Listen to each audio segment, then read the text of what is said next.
ابن سینا نے ایک تجربہ کیا اور 2 میمنوں کو پنجرے میں رکھا۔ میمنے ایک ہی عمر، وزن، ایک ہی نسل کے تھے اور دونوں کو ایک ہی قسم کا چارہ کھلایا گیا۔ تمام حالات برابر رکھے ابن سینا نے میمنوں کے پنجروں کی ایک طرف ایک اور پنجرہ رکھا اور اس پنجرے میں ایک بھیڑیا رکھا، اور میمنوں میں سے صرف ایک میمنہ اس بھیڑیے کو دیکھ سکتا تھا۔ کئی مہینوں بعد میمنہ جو بھیڑیے کو دیکھتا ہے مر جاتا ہے، کیونکہ وہ بے چین، خوف زدہ اور کمزور ہوتا ہے۔ اگرچہ بھیڑیے نے میمنے کو کچھ نہیں کیا، لیکن میمنہ اس خوف اور دباؤ کی وجہ سے مر گیا جو اس نے محسوس کیا، جبکہ دوسرا میمنہ جو بھیڑیے کو نہیں دیکھ سکتا تھا اچھی طرح سے کھاتا تھا اور اس کا وزن بھی بڑھ گیا کیونکہ وہ کافی پرامن رہا۔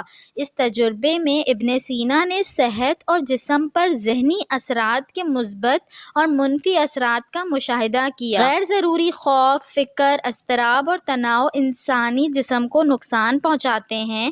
اگر آپ کو زندگی کی مشکلات کا سامنا کر کے آگے بڑھنا ہے تو اپنی راہ میں آنے والے ہر خوف کو نظر انداز کرنا سیکھیں، پھر ہی آپ کامیابی کی سیڑھیوں پر چڑھ سکیں گے۔ ویڈیو اچھی لگی ہو تو اس کو لائک کریں، شیئر کریں اور میرے چینل کو سبسکرائب کریں، اور ساتھ ہی بیل آئیکن کو بھی پریس کر دیجئے تاکہ میری نئے آنے والی ویڈیو آپ کو مل سکے۔